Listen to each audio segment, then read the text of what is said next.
people for the live stream.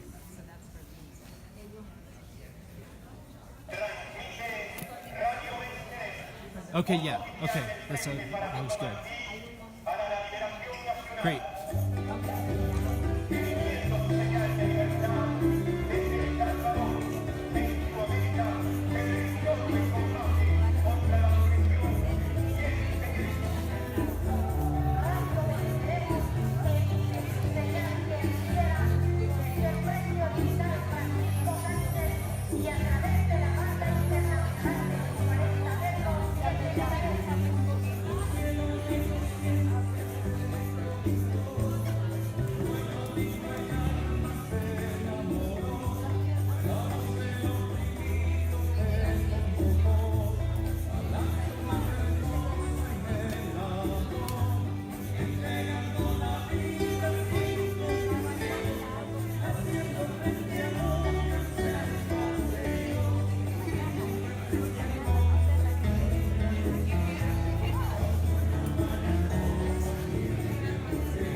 Todavía soñamos, todavía esperamos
Good evening, everyone.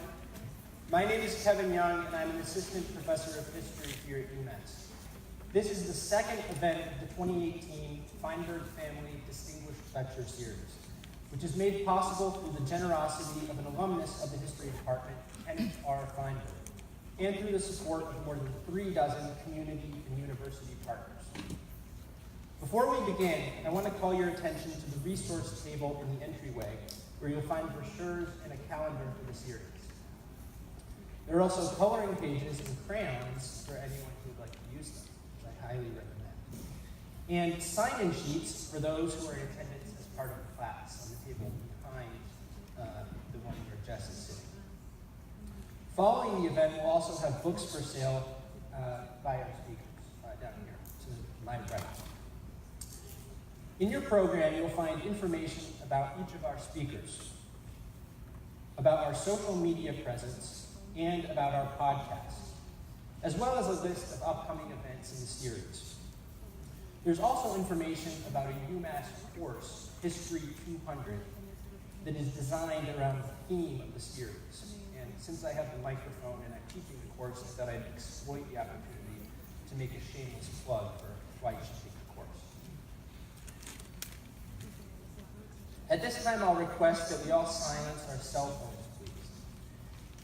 It's especially important that we maintain quiet during the event because we have a rather complex translation system that we're going to be using. Most of the event will be conducted in Spanish, and we have a team of interpreters and a transcriptionist who will be simultaneously projecting the English translations onto the screen to the right, your right, as you can see. So maintaining silence in the audience is important for the interpreters to be able to hear clearly. We have a limited number of headsets available for the visually impaired. If you'd like one, please raise your hand and someone will bring one around. I'm now going to switch to Spanish.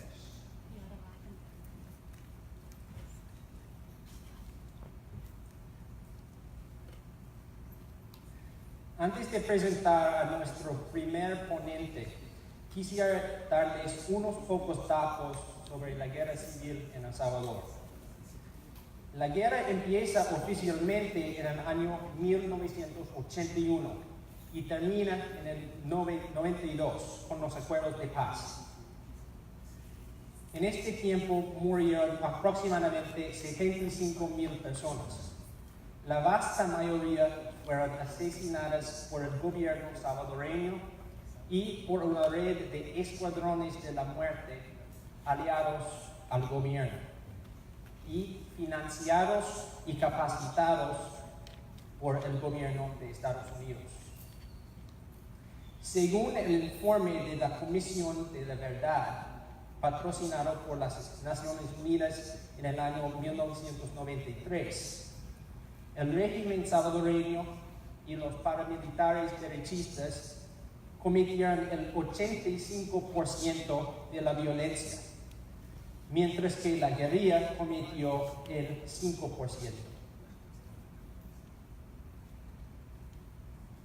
Pero la guerra realmente empezó mucho antes del 81. En los años 70 surgieron movimientos sociales muy grandes y poderosos. Movimientos de campesinos, de obreros, de estudiantes, de profesores y mucho más. El Estado y los grandes terratenientes salvadoreños respondieron con una represión salvaje, asesinando a miles de civiles para fines de los 70.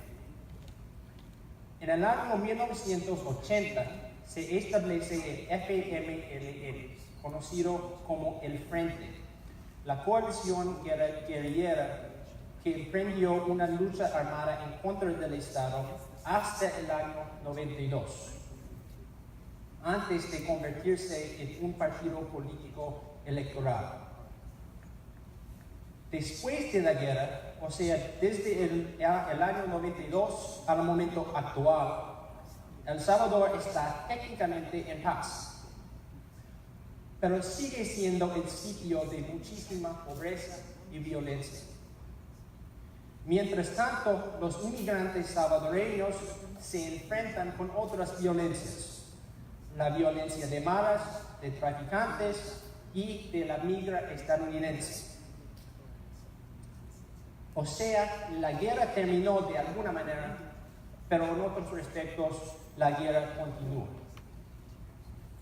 En este contexto, nuestros tres invitados viven y trabajan.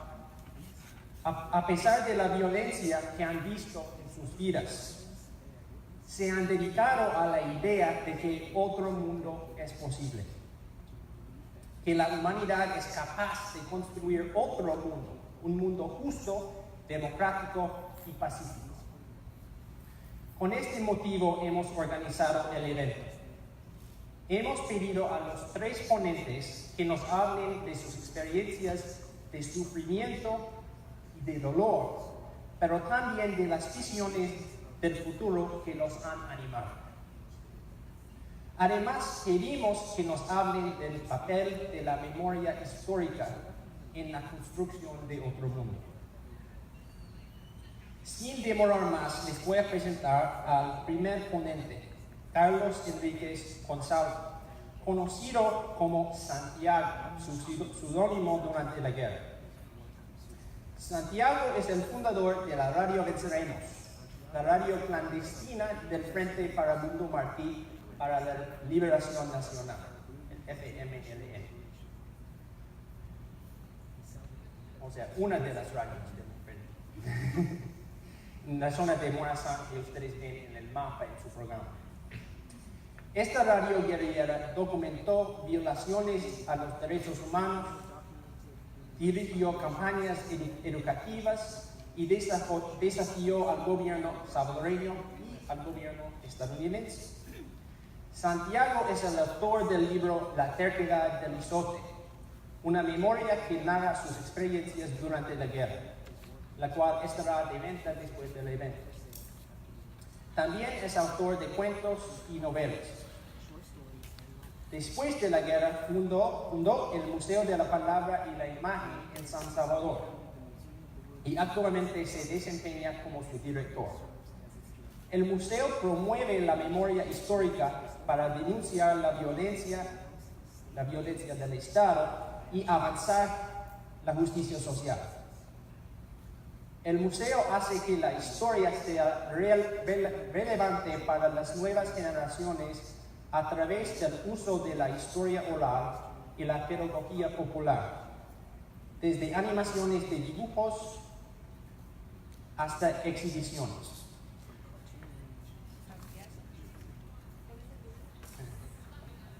Un fuerte aplauso.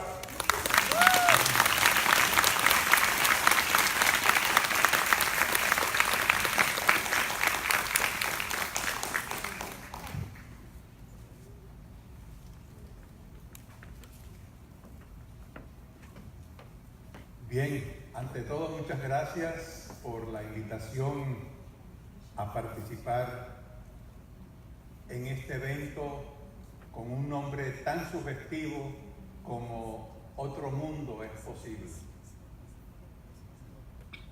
Mi intervención de esta tarde la voy a ir acompañando de imágenes que pertenecen al archivo del museo que dirijo en San Salvador, el Museo de la Palabra y la Imagen.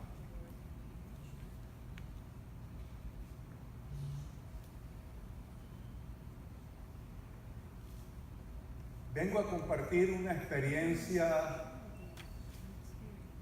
de lucha social en un país muy pequeño de la América Central, que durante 60 años de gobiernos militares sufrieron represión,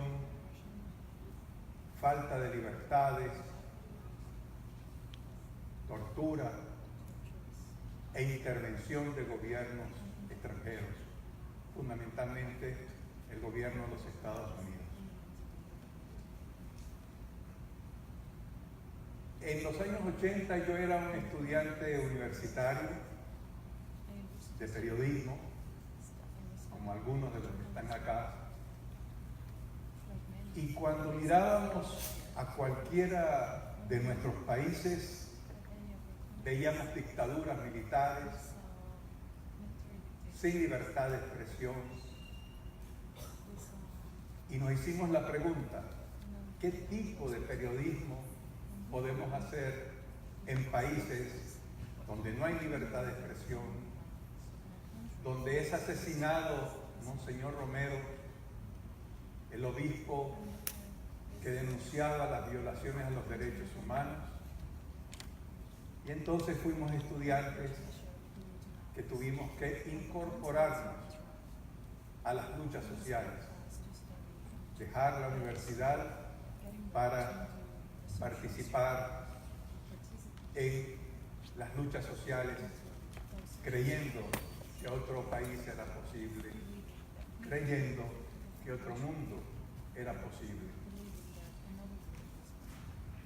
Mi experiencia se puede resumir en la participación como un estudiante de periodismo en la construcción de una radio insurgente en las montañas de Morazán,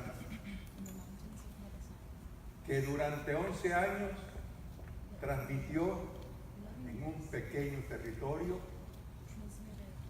informando a El Salvador y al mundo lo que estaba sucediendo desde 1981 a 1992. Una experiencia junto a comunidades campesinas como las que hoy representa la compañera Rosa, comunidades campesinas que en los años 70, organizadas en comunidades eclesiales de base, se plantearon construir el cielo en la tierra, en base a la solidaridad, en base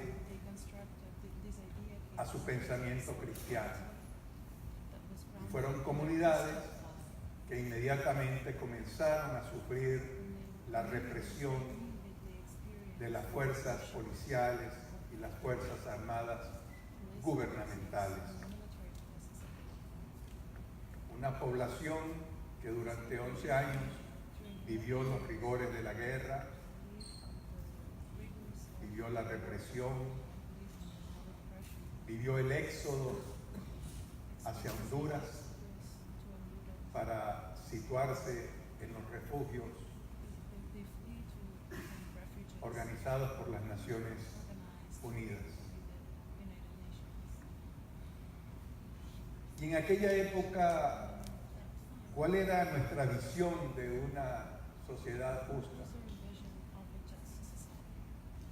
Y eso lo aprendimos de estas comunidades campesinas que exigían tierra, una tierra que en el siglo XIX comenzó a ser privatizada por los sectores poderosos del país. Una población campesina que su visión de sociedad justa era acceso a la educación, acceso a la salud,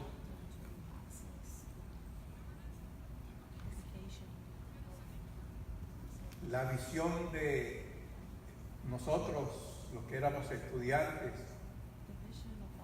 que soñábamos con un país sin cárceles para los opositores, que soñábamos con elecciones libres, con autonomía universitaria. Y en aquellos momentos Monseñor Romero era la última voz que denunciaba la violación a los derechos humanos, y un 24 de marzo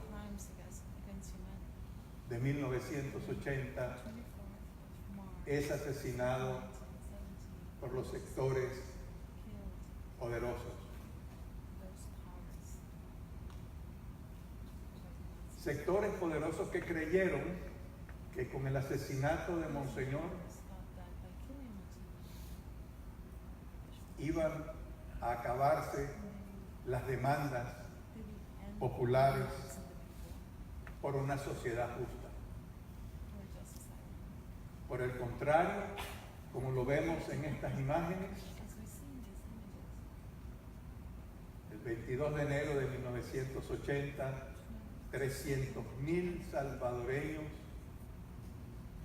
y salvadoreñas se lanzaron a las calles de San Salvador exigiendo justicia y levantando las banderas de la libertad.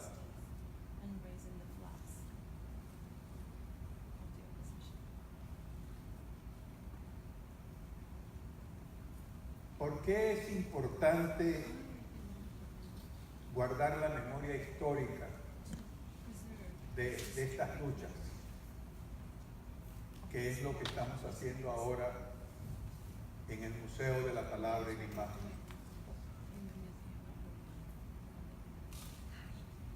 Porque creemos que para construir los mapas del siglo XXI, que para construir esa sociedad justa por las cuales campesinos y estudiantes lucharon durante tantos años,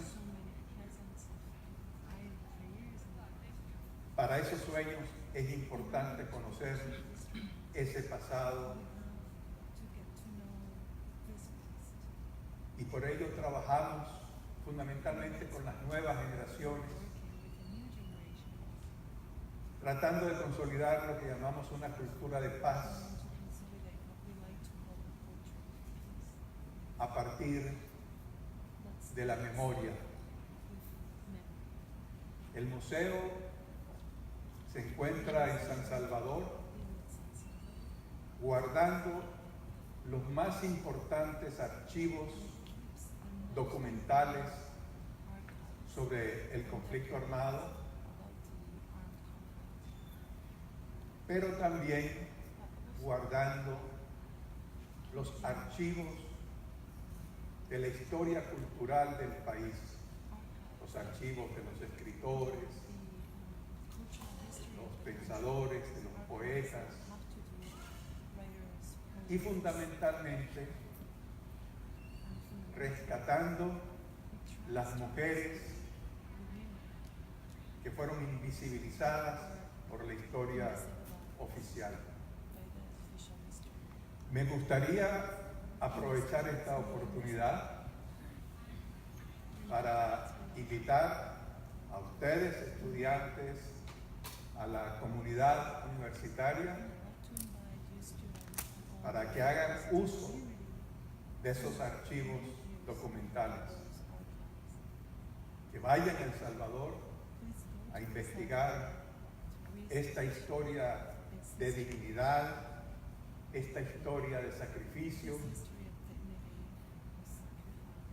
Ya el profesor Kevin nos ha amenazado, nos ha ofrecido ir a trabajar un archivo histórico muy importante vinculado a esta historia.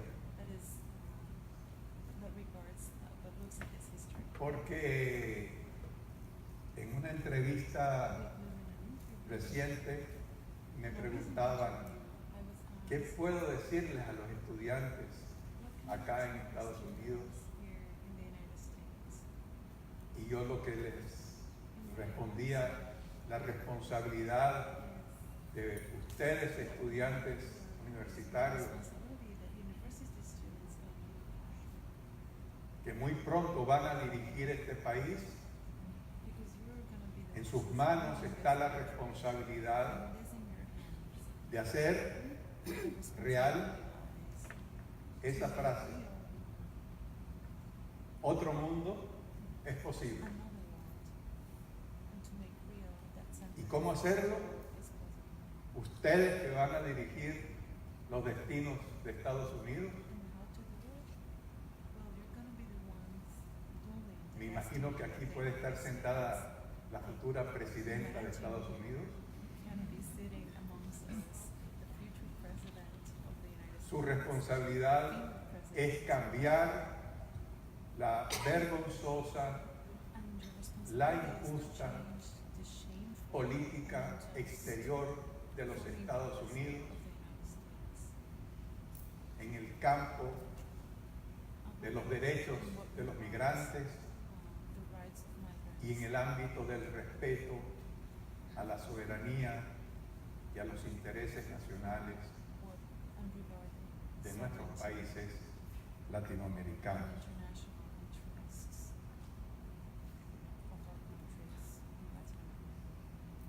Esto que estamos viendo es parte de ese trabajo cotidiano que hacemos en El Salvador, de guardar las grabaciones de la radio Venceremos,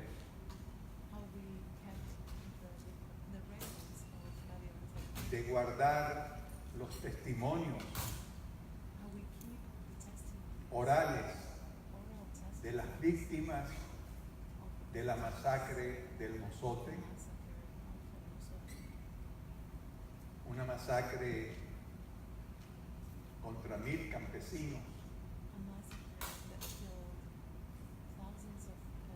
400 de ellos niños, hecho histórico en el cual estuvo muy vinculado la administración de Estados Unidos de aquella época. Y nuestro trabajo fundamental es con estos jóvenes que ustedes están viendo. Todos los días estos jóvenes van al museo a comprender las causas estructurales de la violencia.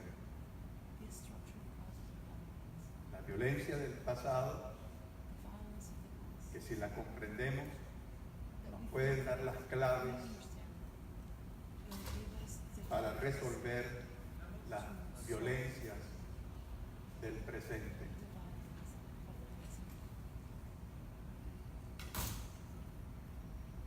Vamos a tener un espacio para preguntas y respuestas y vamos a tener la oportunidad de responder sus inquietudes.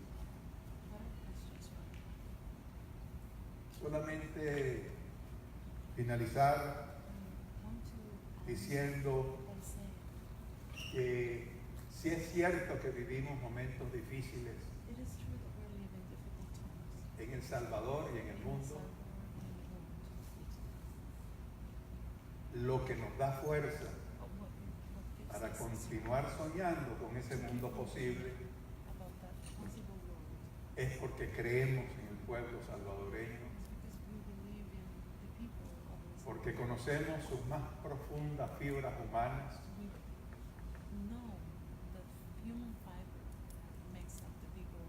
un pueblo que en 1932 sufrió una de las masacres más grandes de la América Latina y es un pueblo que hoy allí está con los sueños intactos y sobre todo desde la población campesina manteniendo en alto los sueños de una sociedad más justa, una sociedad más equitativa. Y por eso es que trabajamos con estos jóvenes, porque sabemos que en sus manos está la construcción de esos sueños, porque sabemos, tenemos la íntima convicción de que esos jóvenes van a construir la sociedad que nosotros, los adultos, no logramos construir. Que si bien es cierto, acompañando las luchas sociales, logramos grandes transformaciones, todavía hay mucho por hacer, mucho por soñar, pero fundamentalmente mucho por construir. Termino mi intervención entregando todo mi corazón a este pueblo de Massachusetts que durante todo el conflicto armado, jugó un papel importantísimo de solidaridad con El Salvador.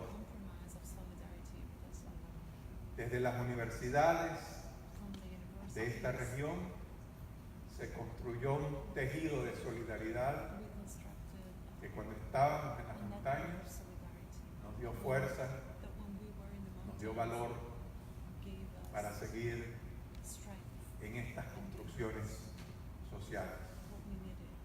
Así que muchas gracias.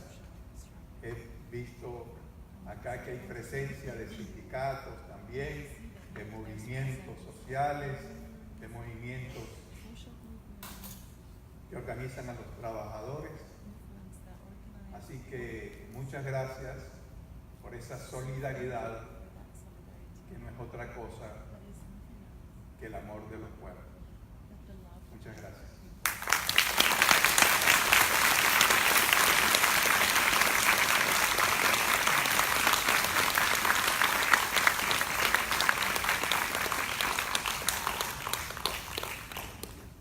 Bueno, gracias Santiago por sus palabras. Realmente es un privilegio poder escucharle, escuchar sobre todo las experiencias que ha tenido. Y realmente para los que estamos en el salón hoy en el evento, es importante recordar que Santiago en algún momento fue vista como una amenaza suprema desde la perspectiva de nuestro gobierno de Estados Unidos. Y lo hubieran matado, torturado y más en 2 segundos si pudiera. One of the most wanted people in the 1980s from the perspective of our government. So it's in some ways miraculous that he's alive. Nuestra segunda ponente es Rosa Rivera. Doña Rosa fue organizadora de la Unión de Trabajadores del Campo, o la UTC, un militante sindicato campesino que se organizó durante los años 70 y 80. El sindicato se enfrentó a los terratenientes, a los escuadrones de la muerte y a los funcionarios del gobierno. Rivera también se organizó con la Asociación de Mujeres de El Salvador, AMES, una organización feminista revolucionaria que organizó a mujeres campesinas dentro de los territorios guerrilleros. Rivera es fundadora y miembro actual del Comité de Memoria Sobreviviente en Arcatal, Chalatenango, que aparece en sus mapas. Es un grupo dedicado a la preservación de la memoria histórica. El comité condujo exhumaciones, construyó un santuario para albergar los restos de las víctimas de la violencia estatal. Organizó eventos conmemorativos y está en el proceso de crear un museo. Doña Rosa. Un aplauso, por favor.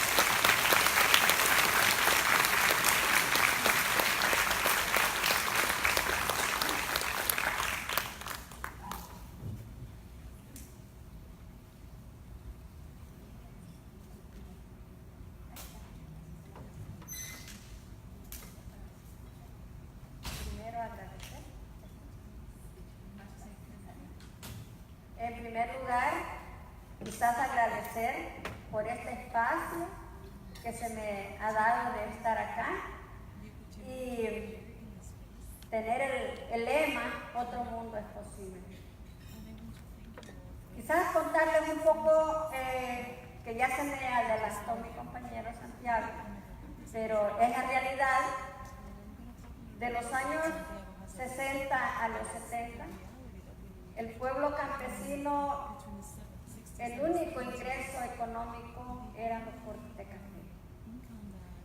Recuerdo cuando muy niña, mis padres me llevaban a los cortes de café, pero en algunas fincas, en todas las fincas, pero en algunas daban 2 tortillas, un poquito de frijoles.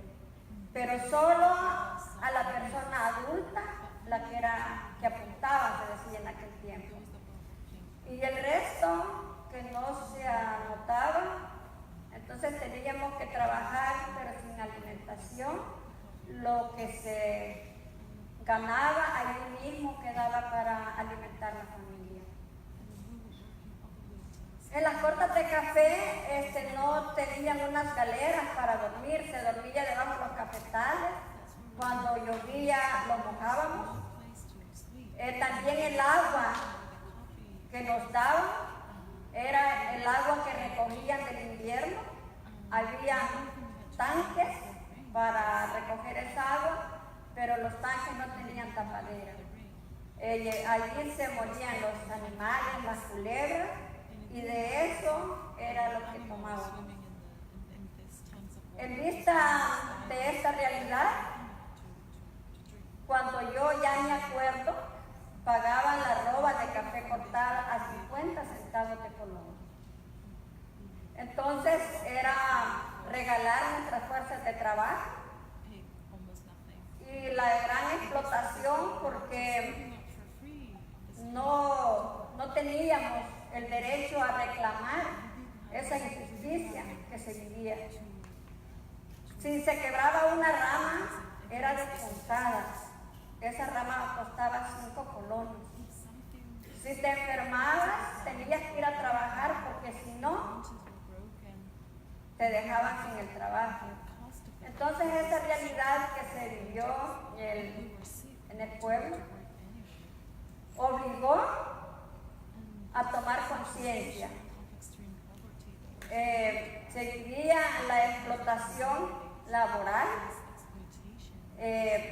Recuerdo que para nosotros, yo en aquel momento era una joven, tenía 17 años, cuando comenzamos a luchar por defender los derechos de ambos, tanto de mujeres como de los hombres, porque en el ámbito laboral somos discriminados y explotados ambos. Esa fue una de las razones que desde mi niñez, mi juventud, ya que no tuve la oportunidad de estudiar por la falta de las condiciones, entonces fui conociendo esa realidad que se vivía, de esa injusticia social. La realidad que vivía el pueblo es que el terrateniente te pone la bota, y te pone la bota que no puedes hablar, te pone la bota de la opresión, de la explotación y de la miseria. Yo llegué a mis 15 años y no tenía zapatos, porque mis padres, el único ingreso eran los cortes de café, que eso servía para comprar la ropa y para comprar lo básico de la canasta básica en el hogar. Se vivía descalzo, la gente mayor tampoco tenía zapatos. Entonces, esa realidad yo pensé y soñé en aquel momento, y le hice una pregunta a mi papá. Una pregunta quizás a mi edad no era lo correcto, pero sí tenía la inquietud. Y le dije: papá, ¿usted a quién quiere más? ¿A sus hijas mujeres o a sus hijos hombres? Él me contestó: para mí son hijos iguales y iguales los quieren. Entonces yo le dije: ¿y Dios por qué quiere a unos más y a otros no? Porque hay una gran minoría con todas sus condiciones y la gran mayoría no tenemos ni siquiera zapatos. Él me hizo una reflexión muy sabia. Mis padres eran analfabetos los dos, pero con mucha sabiduría. Él me puso un ejemplo así: hija, nosotros somos pobres porque nuestras fuerzas de trabajo las vamos a regalar a los cortes de café. Y por eso cada día somos más pobres y los dueños de esos cafetales cada día son más ricos. Fue como una base principal para mí de ver a un Dios diferente, de ver a un Dios que está muy cerca del que sufre. Es cuando se comienzan a trabajar con las comunidades eclesiales de base. Empezamos a formar las comunidades eclesiales de base. Eso comenzamos como a finales del 74, 73. Y comenzamos a organizar al pueblo y a hacer luchas reivindicativas a corto y a largo plazo. Estas luchas reivindicativas consistían en búsqueda de mejores condiciones de vida. ¿Y por qué razón? Porque el pueblo exigía que se dieran galeras en los cortes de café, pero para que el pueblo tuviera lo básico. Entonces estas comunidades eclesiales de base se comienzan a educar, se comienza a orientar, se comienza a concientizar a través de aquel Jesús que sufre a la par de cada una y de cada uno. De aquella María que da a su hijo y que lo ve muerto en la cruz. De igual forma ya veíamos nosotros que la represión empezaba. Y esa represión selectiva, porque para mí la guerra comenzó ya en mi comunidad en los 74.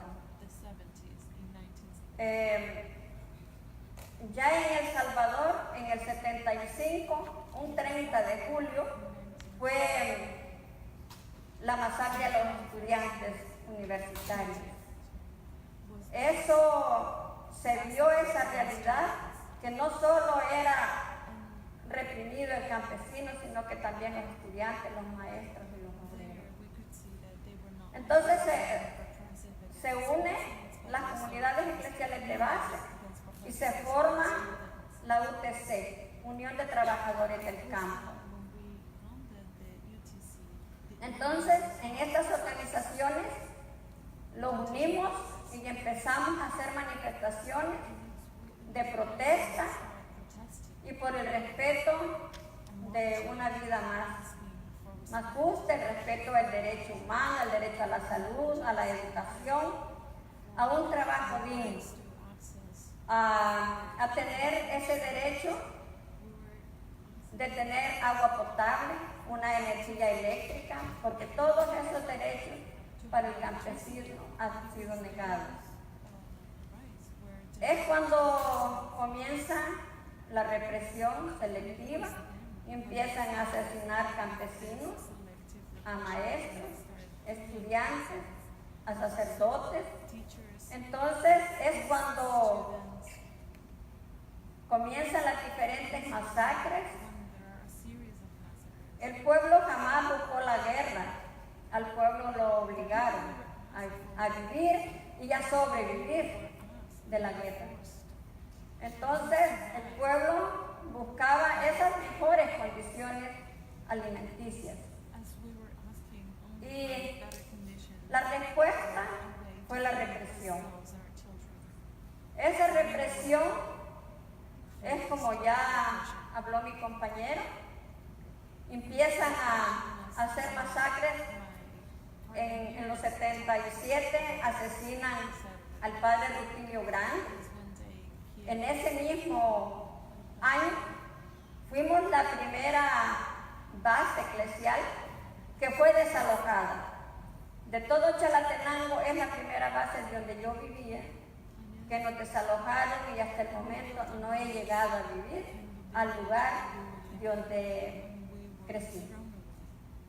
Esto nos fuimos a otras comunidades recuerdo muy presente una visita que nos hizo Monseñor Romero a Arcatao.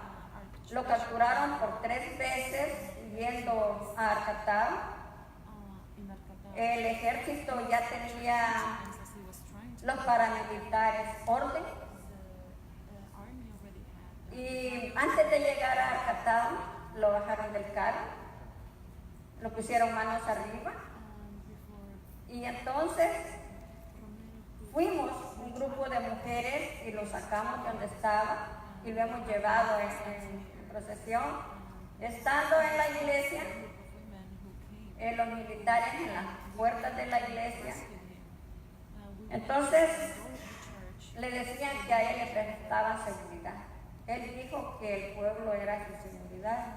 A petición de las religiosas se quitaron de las puertas. Entonces, él hizo una reflexión y nos dijo: veo cómo tratan al árbol verde, ¿qué tratarán al seco? Él se refería a nosotros, los campesinos. Entonces, decirles de que mi papel dentro de esas áreas era trabajar junto al pueblo, con el pueblo y para el pueblo. Entonces, eso cada día uno iba tomando conciencia. Los asesinatos, las desapariciones, no era como que eso te desanimaba. La muerte de Monseñor Romero es como echarle abono al corazón del pueblo y decir: no podemos quedarnos callados. Tenemos en todos esos momentos, no es cierto que esos grandes masacres fueron a la guerrilla, fue a la población civil, la población indefensa. Entonces, por eso para mí es muy importante la solidaridad. ¿Por qué razón? Para nosotras y nosotros era de mucha alegría escuchar las noticias internacionales.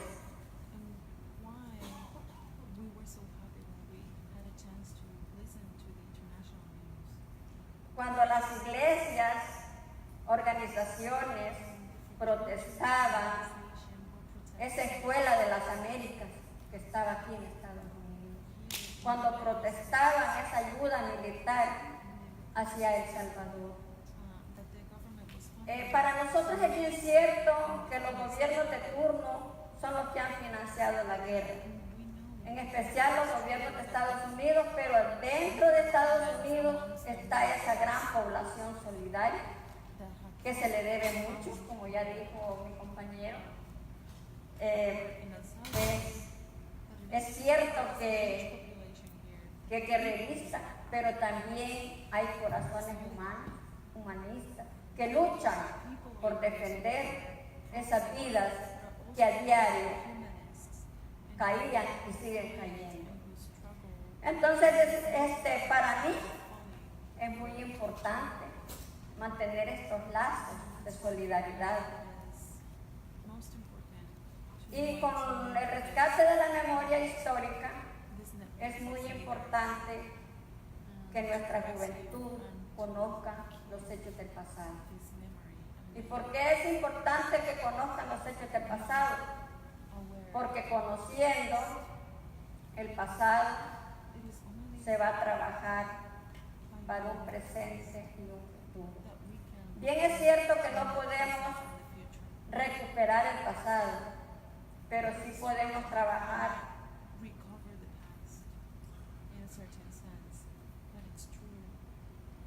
juntas y juntos para que preparemos el futuro de ese mundo. Es posible.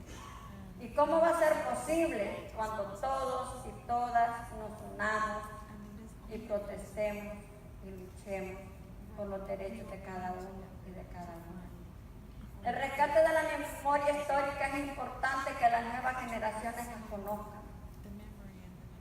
Nosotros como comité estamos trabajando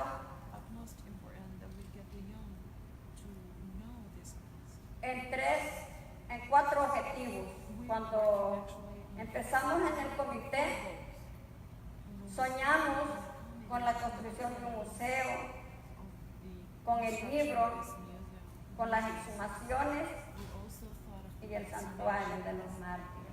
¿Por qué razón?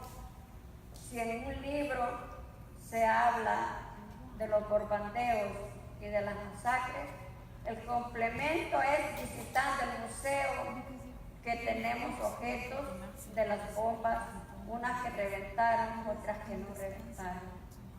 Y si hablamos de masacres, pueden visitar el santuario de los mártires, donde allí estamos colocando las osamentas que se logran exhumar.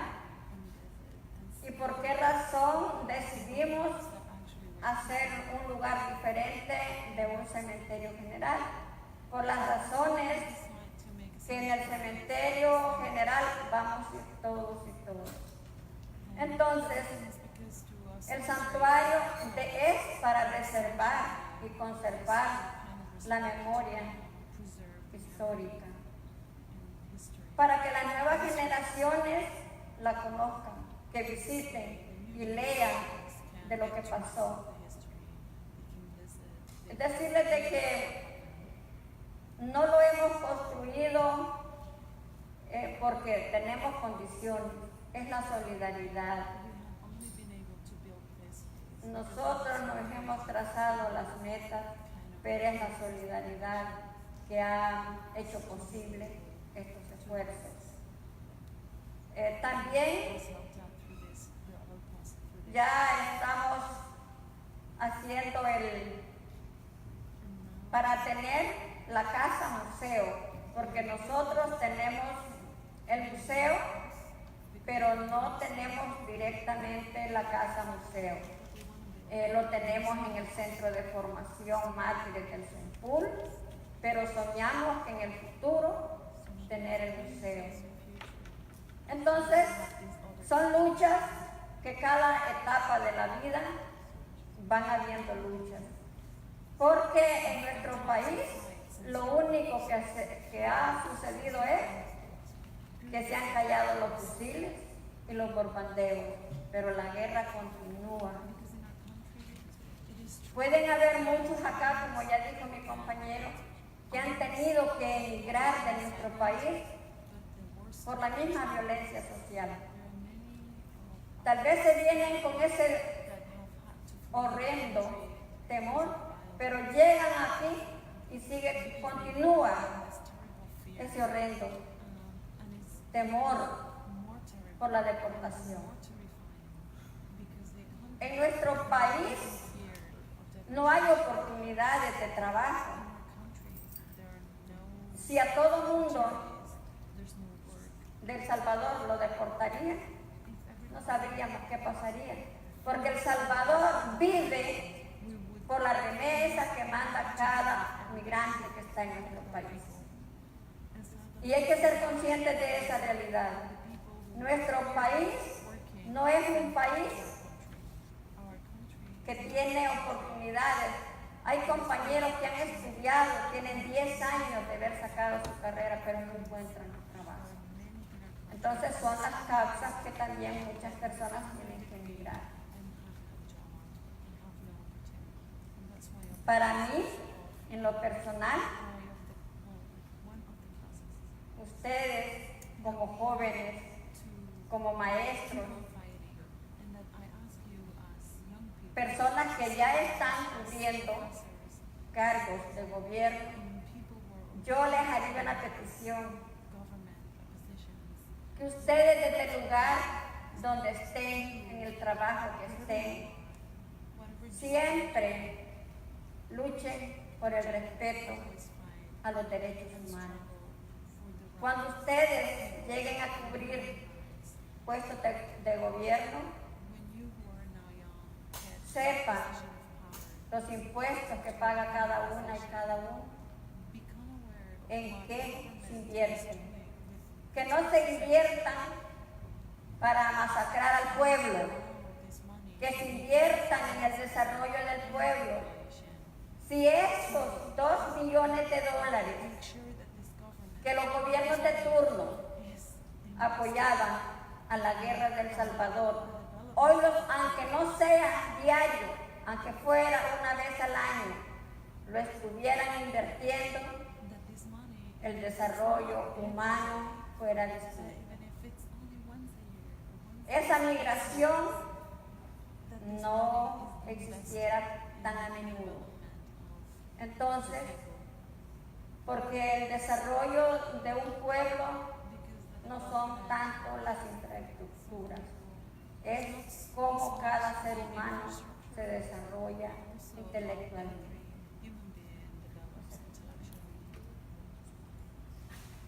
Entonces, decirles que me siento muy orgullosa por la invitación que me han hecho y también invitarles que visiten a nuestro país. También hay comunidades que se puede ir a toda hora, que la violencia que los medios transmiten no es todo El Salvador. Son zonas, no voy a descartar, pero también hay comunidades que se puede gozar de ese aire puro y de esa belleza natural. Entonces, invitarles a todas y a todos que también El Salvador es su casa. Nuestras comunidades es su casa. ¿Qué más me quedaría de decirles? Darle gracias a Dios y a Monseñor Romero y a ustedes y a los que me invitaron por estar acá. Muchas gracias.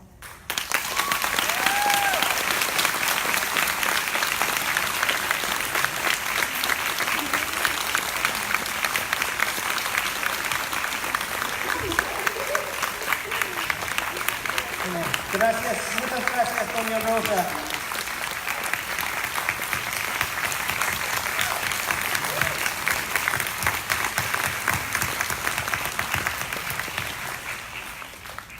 Bueno, gracias por compartir su historia con nosotros. Leer un libro de historia, obviamente, es una cosa. Escuchar a las personas que han vivido esa historia en carne propia es otra cosa completamente. Tanto Santiago como Rosa han perdido familiares y amigos muy cercanos en los tiempos del conflicto armado. Y para mí es muy impactante escuchar sus historias. Es impresionante en el caso de Rosa reconocer qué tan joven era en los tiempos de la guerra. En los años 70, en su adolescencia, ya era una líder, una organizadora campesina muy importante en la Unión Campesina en su zona. Más joven que los alumnos de aquí. Que aquí estudian en esta universidad, ella era más joven y ya estaba luchando en ese tiempo. Santiago ya era muy viejo, ya tenía como 50 años en el tiempo de la guerra. Además, para los que vivimos en Estados Unidos, es impresionante pensar en los tiempos desesperados que han vivido Santiago y Rosa y sus compañeros.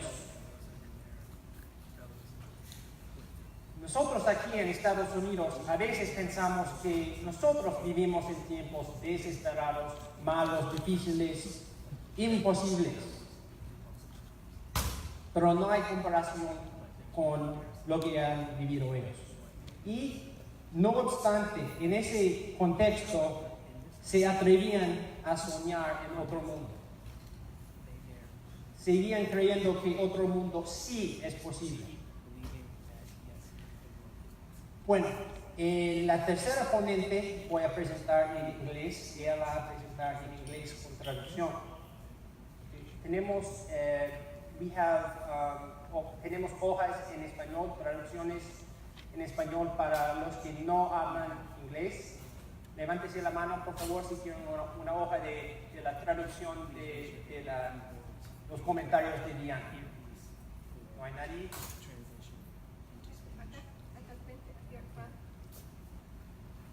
Okay, so our third presenter is Diana Sierra Becerra. Diana is an organizer at the Pioneer Valley Worker Center an organization that builds the collective power of immigrants and workers. She is also a historian and a popular educator. Her book manuscript, tentatively titled Insurgent Butterflies, Gender and Revolution in El Salvador, documents the feminist praxis that working class and peasant women developed within labor and armed movements during the late 20th century. As a postdoctoral fellow, she is currently developing a project, Putting History in Domestic Workers' Hands, a popular education initiative to empower and mobilize domestic workers on a massive scale. The project is a collaboration between Smith College academics and organizers from the National Domestic Workers Alliance. Diana.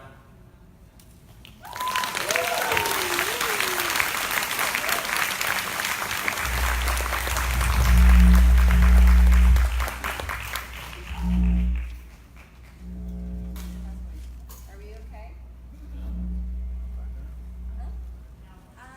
Is it for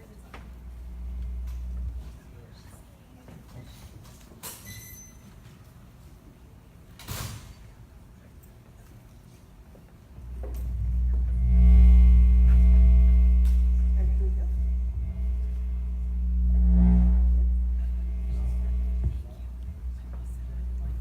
¿El tuyo está prendido?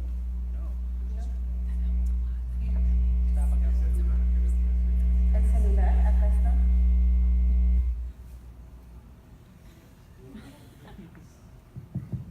That's your microphone. Use the podium mic. Okay.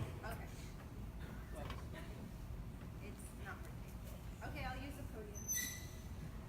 Is that okay for you?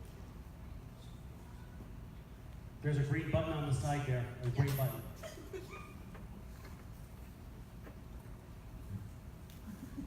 Give me a second.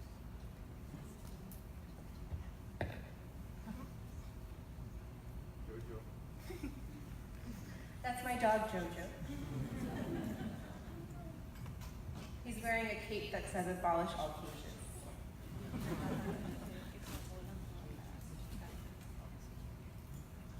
I would like to thank our speakers and the organizers of this event. I'm Diana Sierra, and I'm representing a much larger organization. At the Pioneer Valley Workers Center, workers and immigrants organize to build their collective power. We organize to win improvements in our daily lives and dismantle the root causes of exploitation. I joined the organization because I used to be undocumented.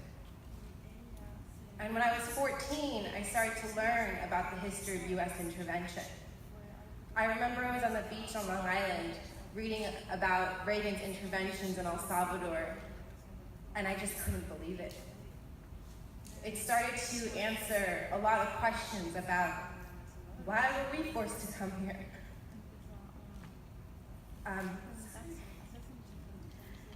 If you're part of the Workers Center, I want you to please stand up. Good thing I'm paying now. You too, get up. Sydney, get up. Get up. Patrick, you participated in any way with the Workers Center. Brenda. These are my comrades, and I just want to acknowledge them because, again, I'm just one person. I also want to acknowledge our comrade Lucio, who has been living in a church since October of 2017 to defy his deportation order back to Guatemala. Many leaders of the Workers Center are from El Salvador. 1 in 5 Salvadorans currently live in the United States. And in January 2018, the Trump administration canceled Temporary Protected Status, TPS. This means that close to 200,000 Salvadorans will be at risk for deportation in 2019. What will it take to stop deportations?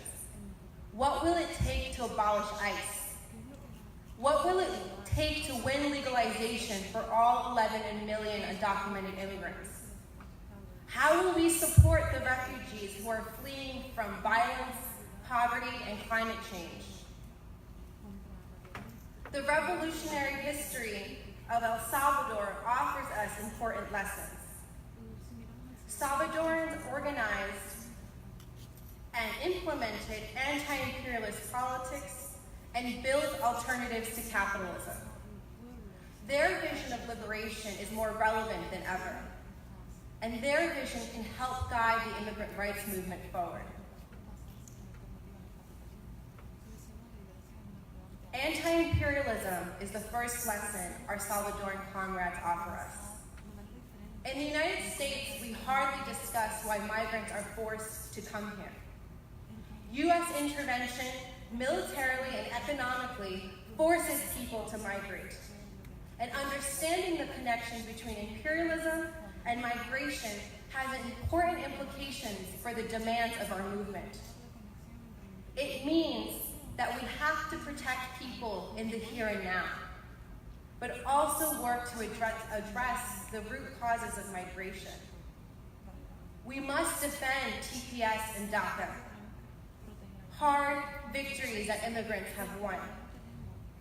But we must also win new protections. We must fight for the legalization of all undocumented immigrants. But we also have to dismantle the institutions that inflict violence against immigrants. We must abolish ICE, an agency that terrorizes the victims of U.S. imperialism. We must abolish Border Patrol, an agency which murders refugees with impunity as they try to cross the border. Claudia Patricia Gomez Gonzalez, a young Guatemalan woman, was shot in May in 2018. She is one of the many victims of Border Patrol. The immigrant rights movement must stop the policies that force people to migrate in the first place. To do that, we have to become committed anti-imperialists. We must denounce how the U.S. war machine murders people abroad, traumatizes veterans, and funnels domestic resources away from education and healthcare.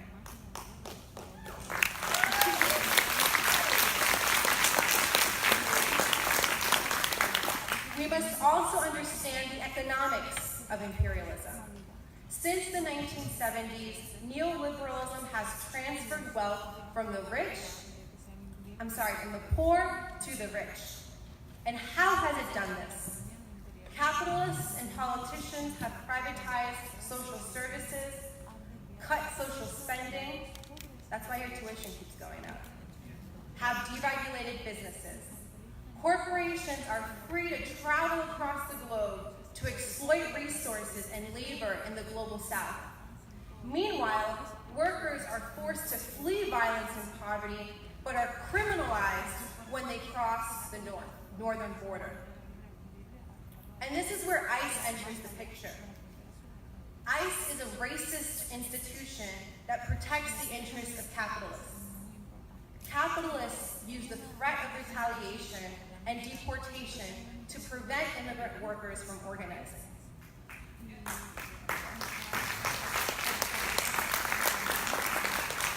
It is that fear that ensures a cheap and easily exploitable labor force. And climate change will only increase forced migration. A 2009 study estimated that climate change is already killing 300,000 people a year. The deaths will increase to 500,000 people a year by 2050. And it's estimated that we'll have 200 million climate refugees by 2050 as well. And these are conservative estimates. People and our planet is dying due to the economic system that enriches a few at the expense of the majority. At the last event, the Black radical organizer, Fadio Cuno, asked an important question. Why is it easier to imagine the end of the planet than to imagine the end of capitalism?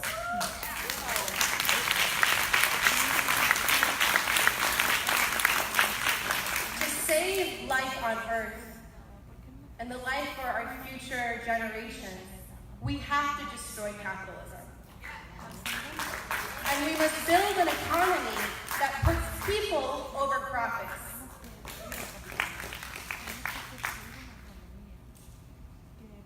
Building an alternative is the second lesson that we can learn from our Salvadoran comrades.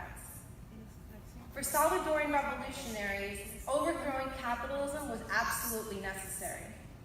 But equally necessary was the work of building an alternative. In the guerrilla territories, peasants, including Rosa, created councils to democratically manage their lives. The councils address important questions and needs: security, food, education, healthcare. The councils kept people alive, but also represented the seeds of the new society. These councils were radical experiments in democracy. They managed the needs of about 30,000 people. And the first president of that radical council government was a woman. In short, peasants built alternative institutions as they waged the struggle against capitalism. Some people call these politics prefigurative politics. Building that world, planting that seed and watering it each day. At the Pioneer Valley Worker Center, we have drawn inspiration from the organizing of Salvadoran peasants. They taught us that ordinary people can lead their own movements. With that principle in mind, we created our worker committees. In the committees, workers and immigrants identify solutions to collective problems. And all our major campaigns at the Worker Center have emerged from the conversations in those committees. Salvadoran peasants taught us that movements can confront state violence in the here and now and build an alternative. With that principle in mind, we created Sanctuary in the Streets. Sanctuary in the Streets is a rapid response network. It has 2,500 people and 20 congregations. The network organizes against three major problems: workplace abuse, detentions, raids, and deportations, and hate crimes. Sanctuary in the Streets provides workers and immigrants with the resources and support they need to organize. Our goal is to disrupt the institutions that profit from the exploitation of workers and immigrants. The councils in the guerrilla territories divided their work into committees. We too have a committee structure. Our capacity is developed through several committees: media, childcare, and a program that offers rides to undocumented immigrants. We have about 100 drivers, last time I checked. And in some ways, Sanctuary in the Streets embodies the spirit of an alternative institution. Even though we're not engaged in economic production, it's a model for how to defend one another from state violence and how to create new relationships based on solidarity rather than racism and division. Long term, the Worker Center hopes to create worker-owned farms and restaurants. Our long-term dream is for the movement to build a democratic and worker-controlled economy.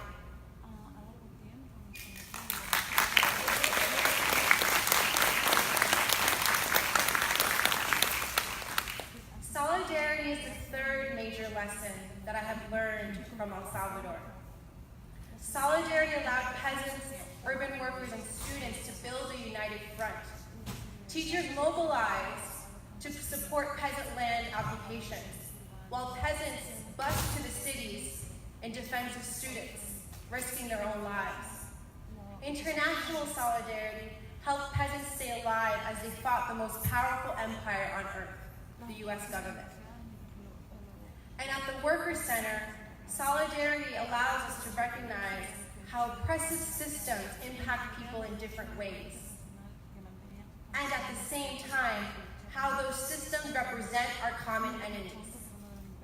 Solidarity allows us to recognize that the liberation of one group is intertwined with the liberation of another. I invite you all to join us, to join this struggle. Thank you, comrades.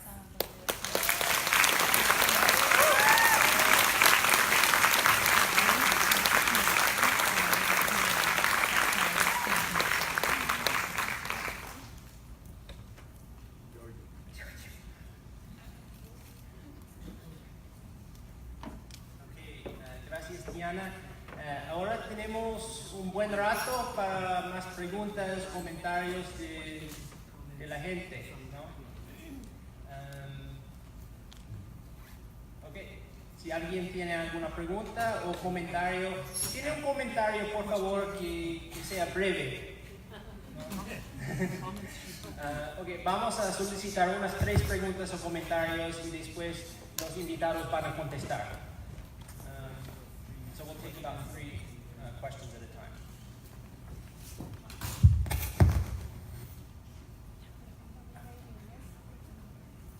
Hola, hola.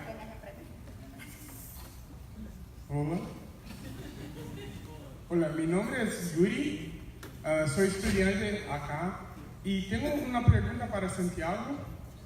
¿Podrías hablar un poco más sobre la organización de la radio? ¿Cómo fue? ¿Cómo era el día a día? Sería muy importante para entendermos cómo funcionó los sistemas de la radio y creo que esto. Gracias. Bien.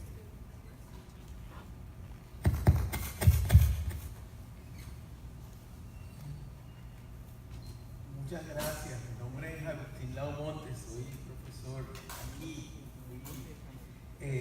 Apoyé la lucha de El Salvador en aquella época. De hecho, mandaba de Nueva York música para Radio Venceremos, música bailable.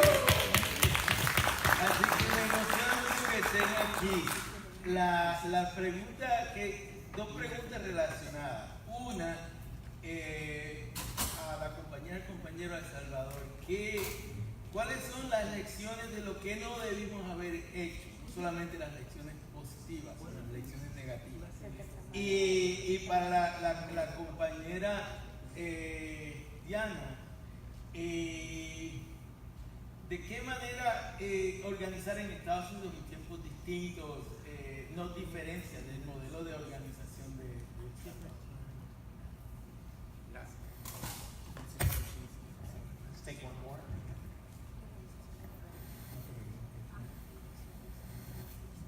Hi, my name is Manny Pintado.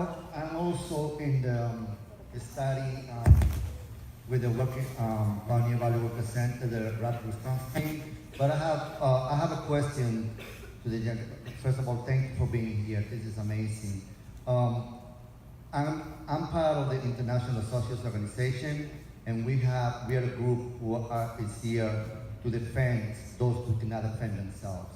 We also are fighting against oppression, fighting against capitalism, and I just want to know and show our solidarity. If there are groups in El Salvador that would like to be in solidarity, that please let them know that we have groups here that we also want to bring this government for everything they have done, especially to North America, Mexico, South America, and many parts in Central America.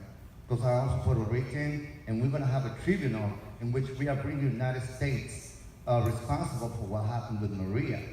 So please let them know that we are here at the International Social Organization, and we have comrades who would like to be in solidarity with you. Thank you.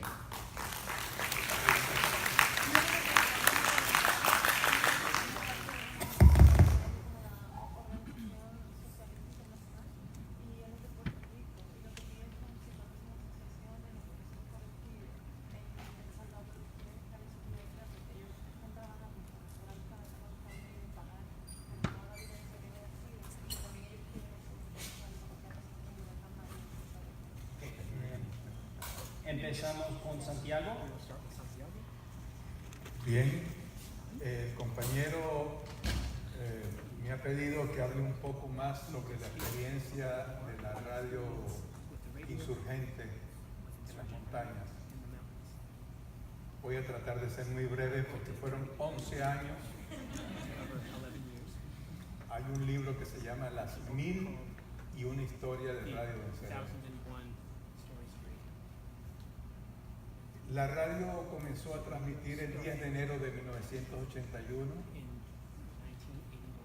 con un transmisor de la Segunda Guerra Mundial using a transmitter from the Second World War. y el equipo que participaba en la radio fundamentalmente eran campesinos Was peasants, de la zona de Morazán. the area of Morazán.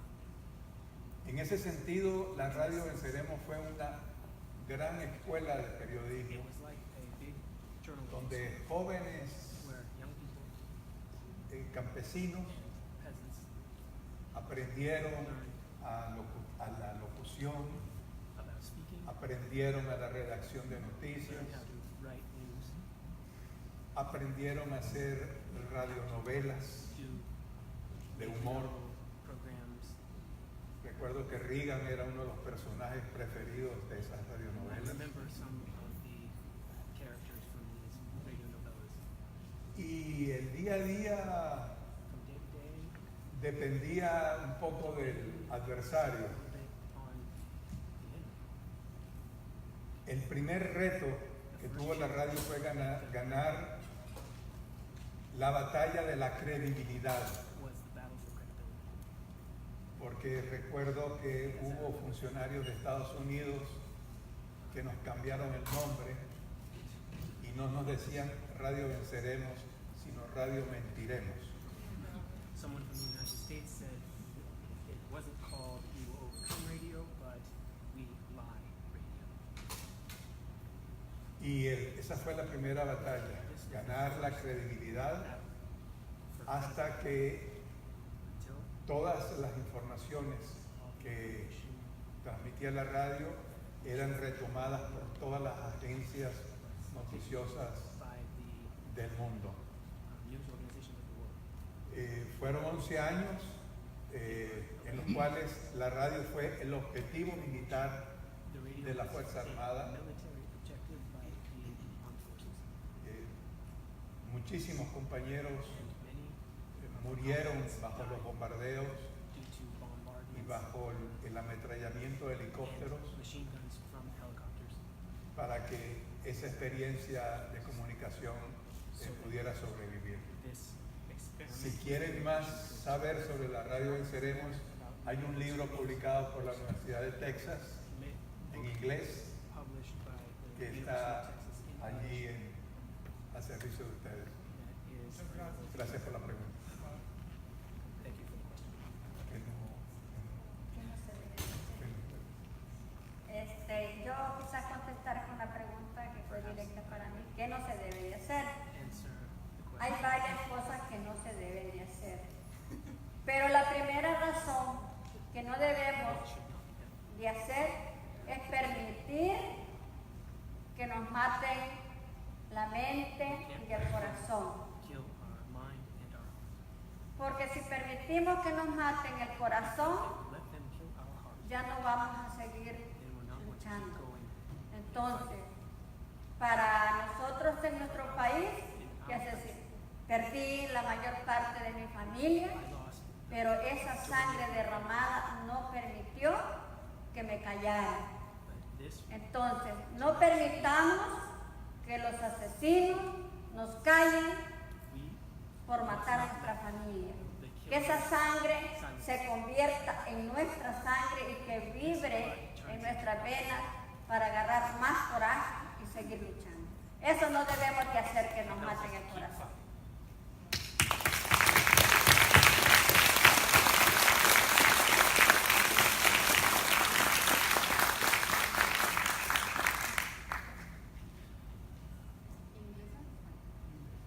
Okay.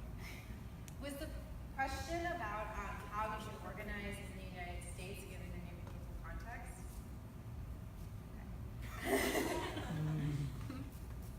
Well, I still think that we still have the historic task of building a revolution in this country. Yeah. Because if the left doesn't get its act together, people abroad suffer.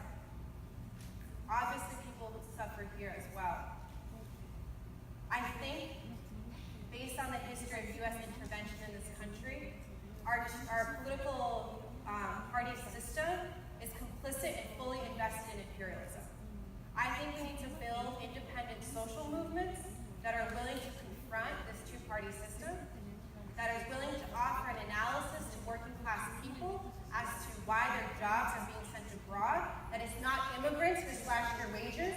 not the immigrant who sent your job abroad,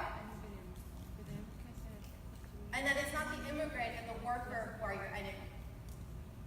I also think that we need to resuscitate the spirit of revolutionary feminism that has a long tradition in the United States, but also in El Salvador, where women were organizing to confront multiple systems of oppression. They defined revolution as the overthrow of capitalism and patriarchy. It's not a coincidence that the women that you see in a lot of the photographs, that the people you see are women and their children. It's not a coincidence that most of the leaders at the Worker Center are women, mothers. So I think we have an extremely difficult task. I think we need to have revolutionary vision.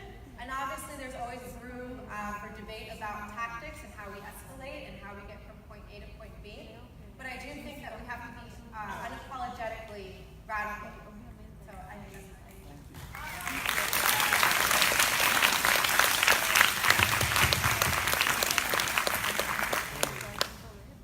Otra pregunta. Ahora nos faltaba la pregunta. Hola. Tengo una pregunta para Rosa. ¿Por qué existe grupos solamente mujeres y cómo?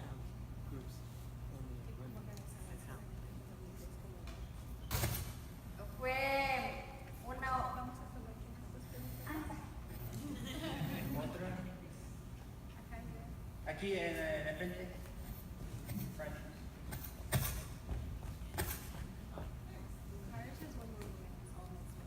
Hola, esta pregunta es, bueno, para la compañera Rosa, pero verdaderamente también para el compañero Santiago. Yo trabajo mucho con Diana en el Centro Obrero y con muchos de los compas que están aquí, y todas las decisiones que hacemos importantes desde el grupo lo tratamos de hacer de manera colectiva, ¿verdad? Y funcionamos para todos propósitos de manera colectiva. Pero algo que me interesa, o de verdad lo que estoy buscando son, y tal vez eso es algo para una conversación más grande, pero recomendaciones. Cuando ustedes estaban organizando durante una guerra, ¿verdad? Y nosotros sí, ahorita estamos en una guerra de muchas maneras, pero no estamos por el momento con bombas, ¿verdad? Y fusiles. ¿Cómo hacían decisiones de manera democrática cuando tenían, no sé, desacuerdos políticos, ¿verdad? Porque hasta, digamos, en la izquierda, aunque todos estamos del lado izquierda, siempre hay veces, hay momentos donde se ve que entre nosotros hay desacuerdos o diferentes maneras de visionar una solución, ¿verdad?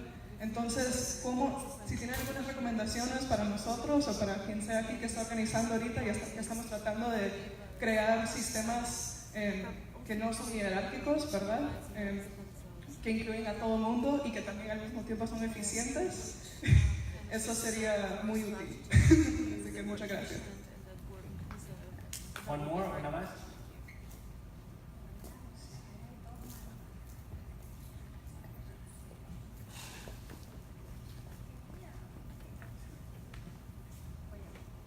Hola, buenas noches.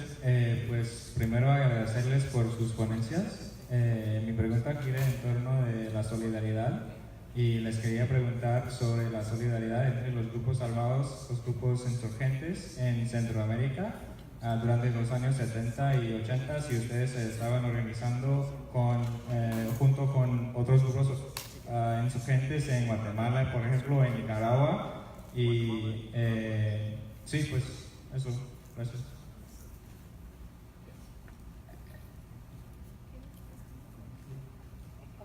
Rosa. Para contestar con la primera pregunta, si solo mujeres, no es mixto. Entonces, cuando comenzamos con las comunidades eclesiales de base, fueron hombres, mujeres y niños, fue en general. ¿Por qué razón?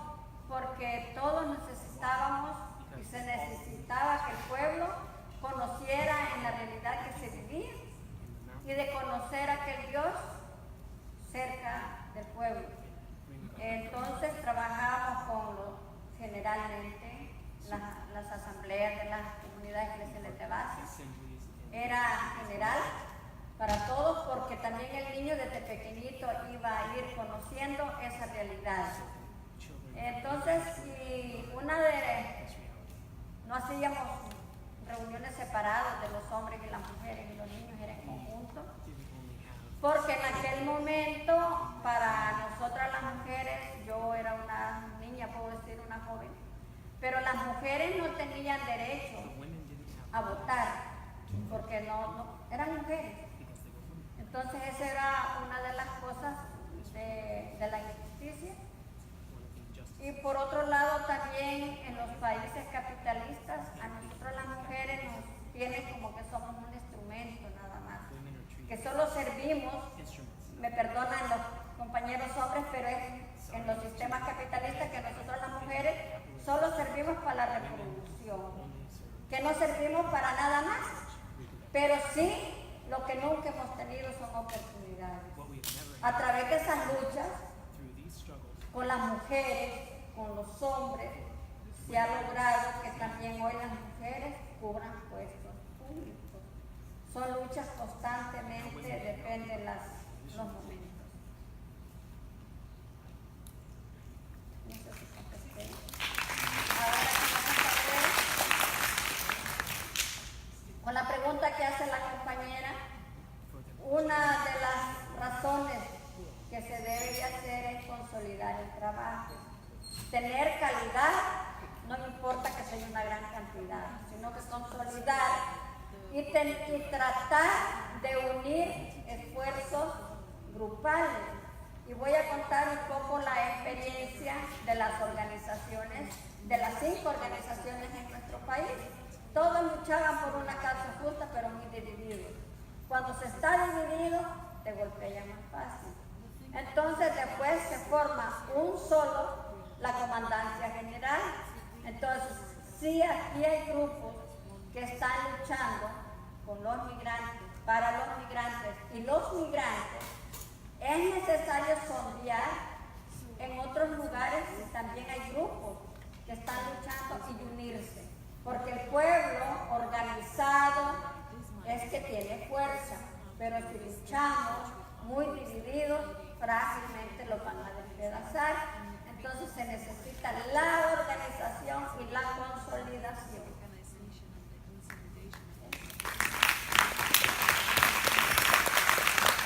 Yo no pudiera agregar nada más a lo que ha dicho la compañera Rosa, solamente decir que fui testigo de la transformación del papel de la mujer en las zonas campesinas, en un entorno machista, como la mujer fue asumiendo responsabilidades políticas.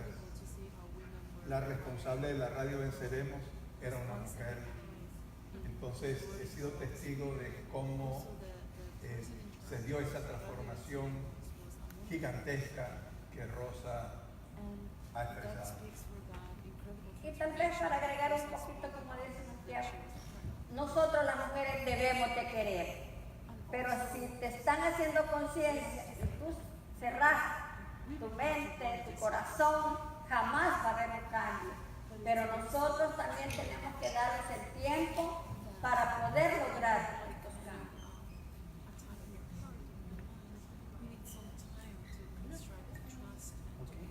Otra pregunta, comentario. You in the back there.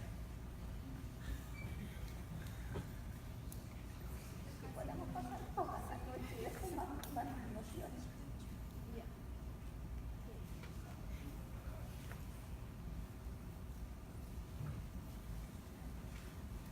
Hola, soy Rodrigo.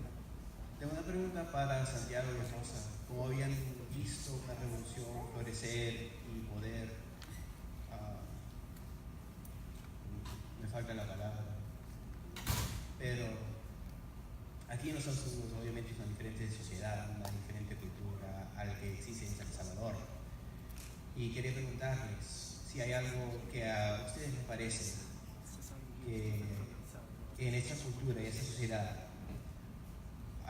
¿qué fue el elemento que se siente que había en El Salvador, que no hay aquí ahorita, que pudo hacer la posibilidad para la revolución? ¿O hay un elemento en la cultura de la sociedad que ustedes ven que fue antirrevolucionario que es antirrevolucionario acá en los Estados Unidos y que tenemos que pelear contra, y en vez tenemos que cosechar el elemento revolucionario que es necesario para obtener esa revolución. ¿Podrías repetir que no se escuchó muy bien? Sí, está bien.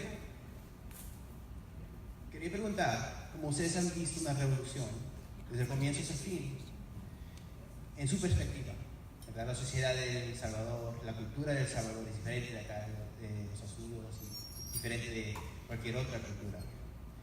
¿Qué fue de la cultura y de sociedad salvadoreña? ¿Qué elemento había que dio nutrición a la cosecha de la revolución? ¿Y qué elemento acá en los Estados Unidos parece que no ha sido cultivado o en veces algo que ha sido envenenado para que no pueda ser posible la revolución? Bueno, las condiciones fundamentales que se dieron en El Salvador para la transformación social que se dio, lo vimos un poco en las imágenes cuando en los años 70 las comunidades campesinas que representa Rosa, los estudiantes y todas las fuerzas sociales lograron vencer una historia de desunión de las fuerzas sociales y formar un solo instrumento de lucha con sus diferencias, pero lograron en ese momento unificar, convertirse un poco en la conciencia crítica de una nación y lograr enfrentar los poderes que se enfrentaron. O sea, se enfrentó a la administración Reagan, se enfrentó a los poderes económicos de El Salvador. O sea que yo creo que lo que dio ese impulso y, como dijiste, el abono fue la unidad en torno a una causa justa, pienso yo.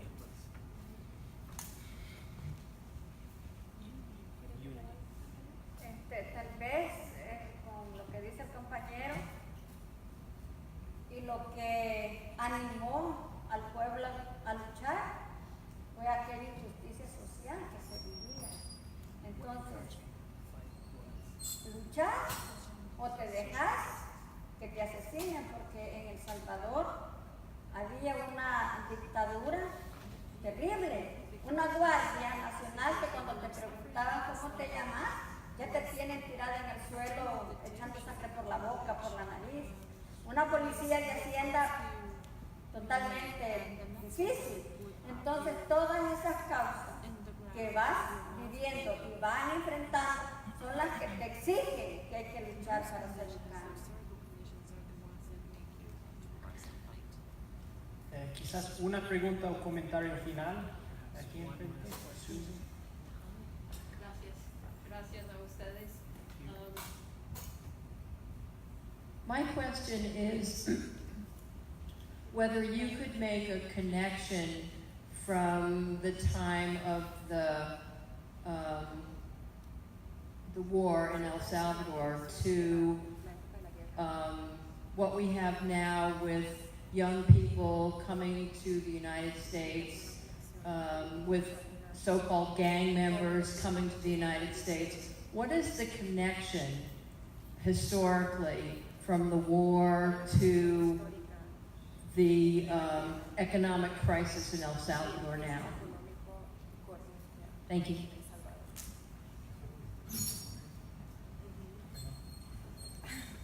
So they're asking me to answer. Well, I mean, it's very much connected to the war. That youth are dealing with the consequences of a post-war society and all the ways that their society has been ravaged. People are living with trauma. Young people are living in poverty, and the gangs are a direct result of the war. Gangs originated in Los Angeles due to the deportation policies of the U.S. government. Those youth were deported back to El Salvador, continuing economic policies of neoliberalism that have created further inequality in El Salvador. And now,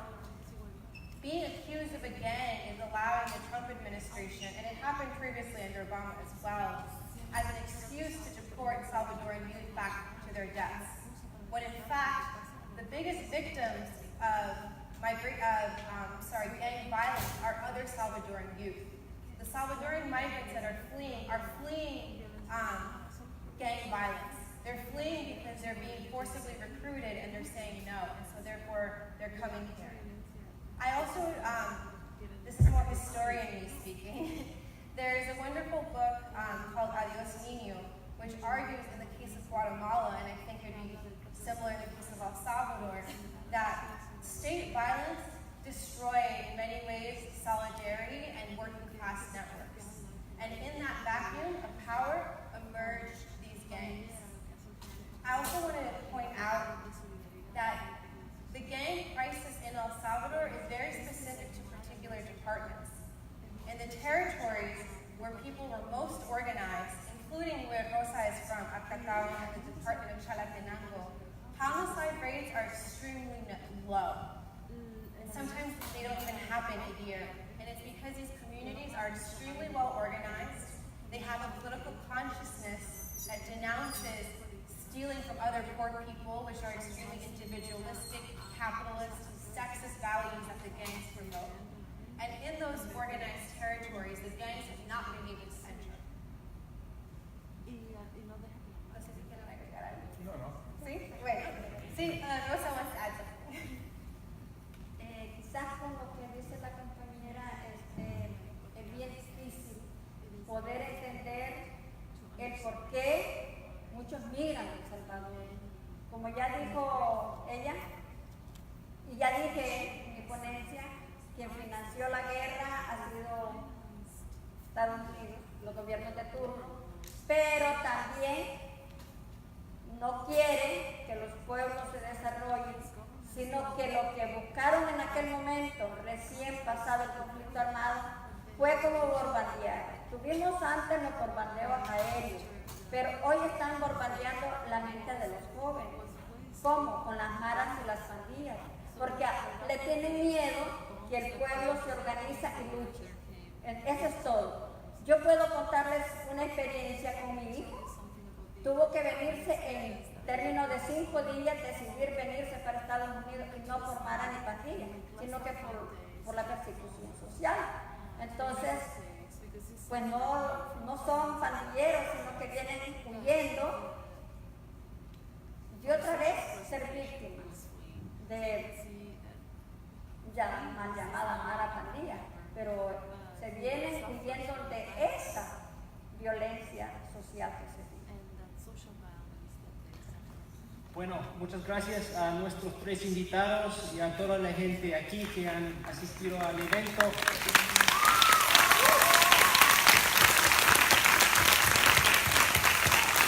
I'll just remind you about the book signing over here.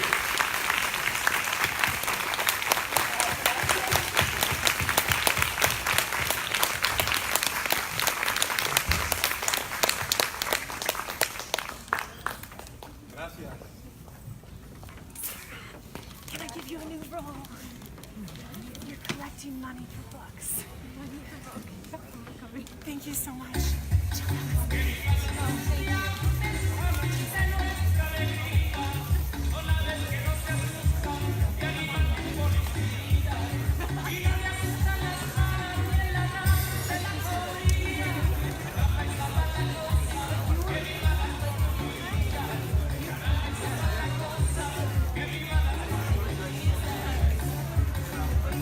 Hello.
looking for some support getting to their car. If anyone's driving and would like to offer a hand,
Thank you.